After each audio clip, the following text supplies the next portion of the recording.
Fourth period had started, and Jason was surprised to see Dr. Larkspar in Professor Silvestri's seat.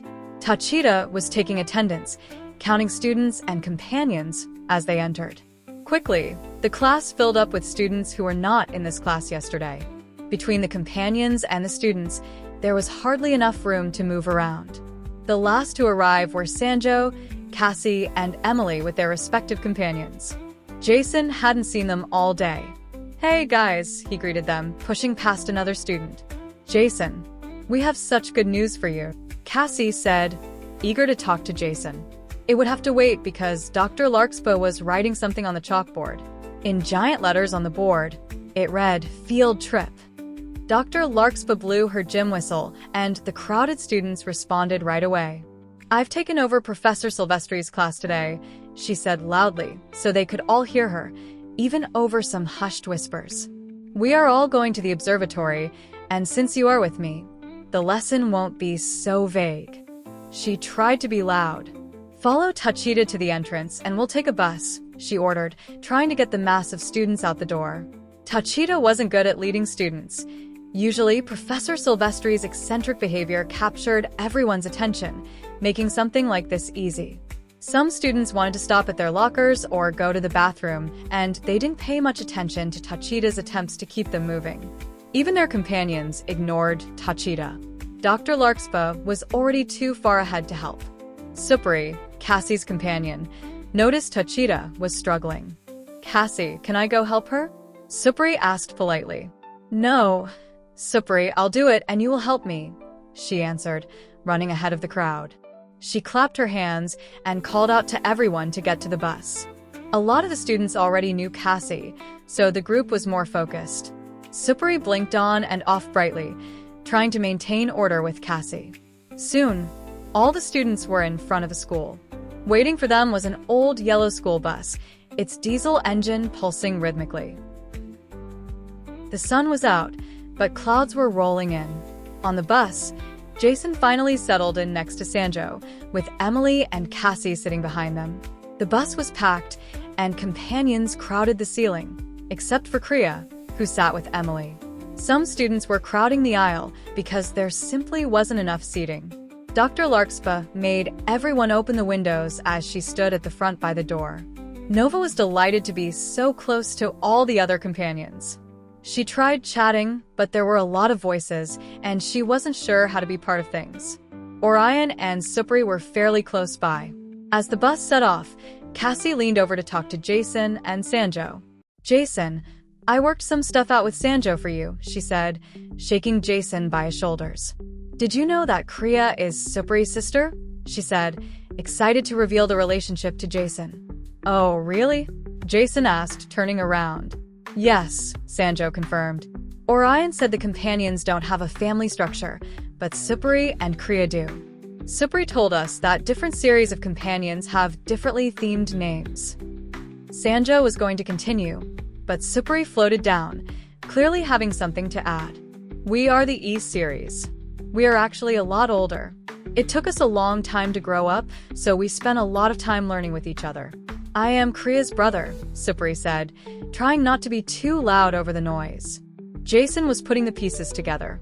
"So, how could Dr. Larkspar be Nocto's or Encardi's mother?" he asked, causing Dr. Larkspar to look back, having heard her name. Silvestri blinked for a second.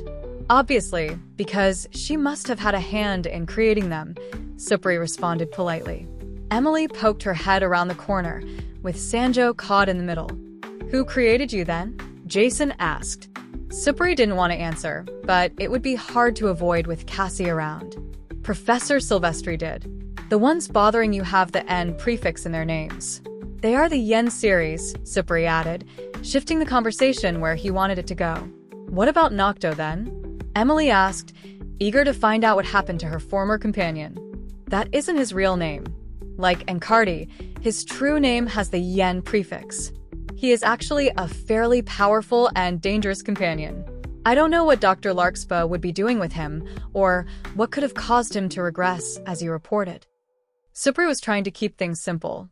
Jason was pretty happy to have some clarity. "I'll know who the Yen series are pretty easily," Jason said. "Is Nocto really dangerous?" Emily asked Silvestri, tapping him lightly to make sure he was paying attention. Yes, Emily. But I think he's still your friend, Silvestri assured her, even though he was unsure. As the bus roared up the hill and children shouted over each other, Orion remained quiet. He wanted to hear everything Silvestri had to say. Nova was bothering several companions and students, unable to stay still on the bus. There was a lot of chatter on the bus about the hill behind it. The bus was moving uphill, but as it traveled, every direction out the windows seemed uphill. This was a bus full of first years who were almost panicking as the road behind the bus warped to accommodate the new condition of being uphill. Dr. Larkspar had completely forgotten about this, having made the trip so many times. She was happy to see students trying to postulate what could be occurring outside the yellow school bus. Kevin kept trying to get her attention, but she told him to figure it out himself. Jason and his friends noticed before long. Jason was almost holding his head out the window like many others. "This is impossible," he said, taking note of the ground shaping around the bus as it climbed. Silvestri was glad the children were distracted. They were digging up bones anyway. Silvestri was unaware of any greater plan until this morning. He had questions too, so, like Emily, he was also thinking about breaking into Dr. Larkspar's office, but he knew better than to ask her questions. He was concealing information. Silvestri had to find out what his siblings were up to before he could decide anything. In the parking lot of Instituto de Lumo Chi Ombro, Professor Silvestri had broken into Dr. Larkspar's red car. He was shuffling around the garbage and emptying documents out of the sun visor carelessly. He looked in the glove compartment and under the chair. He even looked inside old greasy fast food containers, but couldn't find Dr. Larkspar's spare key. A voice startled him. "Hey, that's Dr. Larkspar's car," a big student boomed behind him. Professor Silvestri looked over his shoulder and saw Big Cody and his companion in Nombro had caught him red-handed. "Hey, guys. I'm just running a little errand for the doctor. You know, teacher stuff," he said, waving Big Cody away, not really looking at him. Big Cody actually put his hand on Professor Silvestri's shoulder. Professor Silvestri spun around and tried to look imposing and stern. "What is this?" he bellowed. "What is this attitude?" he asked again, causing Cody to turn red. Nombro floated forward. "Sorry, Professor," he apologized. "We thought you were a thief," he lied, gently nudging Big Cody. Before Cody could answer, Professor Silvestri pushed past the big student and confronted Nombro directly. "What are you guys up to?" he asked the companion, getting really close to him. Nombro flickered, and Big Cody tried to answer, but Professor Silvestri hushed him. He poked Nombro. You guys think you got a little plan?" he interrogated Nombro. The companion had intended on informing Mr. Norbert of this, but now Professor Silvestri wasn't playing any games. "I don't know what you're talking about." Nombro lied politely. Professor Silvestri had enough. "Listen, Dr. Larkspar might actually be in a lot of trouble. I need the keys, please," he ordered the companion seriously. Nombro wasn't sure what to do. The bus finally stopped at the top of the hill. The students didn't want to be squashed in the bus any longer and piled out as soon as Dr. Larkspar allowed them to. They were all standing in the shadow of the Skybreaker Radio Observatory. It wasn't megalithic, but it was certainly taller than the school. Jason had seen radio towers before, but never a big round receiver dish like this. He noticed the circular arrangement of smaller antennas around the main complex. Dr. Olivia Reynolds greeted the students, her lab coat reminding them of Dr. Larkspar's own. She wanted to speak with the supervising teacher before proceeding with the usual tour. "Do you think they can handle the fireworks?" she asked. Dr. Larkspar wasn't sure, but was excited to find out. "Not really, dear usual tour though," she answered, giving her permission to scare all the first-year students. Olivia got all the students' attention and proceeded. "Hi everyone, and welcome to the Skybreaker Radio Observatory. My name is Olivia. Would everyone like to see something cool?" she shouted enthusiastically. The students cheered, and Jason even heard Nova cheer. Olivia waved her arms at a colleague who was watching from a window above and turned back to the students. "Okay, guys, everyone spread out so we can see the sky," she shouted, dispersing the students. It was cloudy out and some of them were starting to get a little too far away. An alarm sounded, and the main receiver dish started to point directly up. It was cloudy by now, and drops of rain were falling. The bright strobe lights blinked on all the structures, almost blinding the students against the darkening sky. There was a loud hum, and students started to feel nervous. All around them, with the rain, small arcs of electricity flickered and sometimes shocked a student. The companions didn't seem to attract the effect like the students did. The hum suddenly escalated to a roar, and lightning struck all of the receivers at the same time. Most of the students screamed.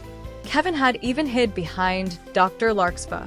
A hole had appeared in the sky, as if some force pushed away the clouds in a perfect circle. The sun was out above Skybreaker Observatory, but everywhere else it rained. The students were silent at first. "What do you think, guys?" Olivia asked the group. The students cheered and gathered around her, ready to listen. Thunder and lightning was crackling, and Professor Silvestri was in a panic. "Try it now, Cody," he said, looking past the open hood of Dr. Larkspar's car at Big Cody. The engine sputtered and did not start. Inambro was shining brightly for Professor Silvestri, attempting to be deeply cooperative. "These are the electrics for the fuel pump," Professor Silvestri shouted over the rain to the companion. Inambro moved to get a closer look. Even now, when time was short, Professor Silvestri couldn't help being a teacher or a parent. Big Cody was hanging his head out the window of the car, watching the two work. "The terminal is all corroded. Clear it with your laser." "I've never done that before." "Just try it. You know the concept, right?" "I'll make the attempt." There were some bright pulses, and Professor Silvestri quickly recoiled his hand. "Ouch. That's hot." "Sorry, I wasn't done yet. It's fine like this."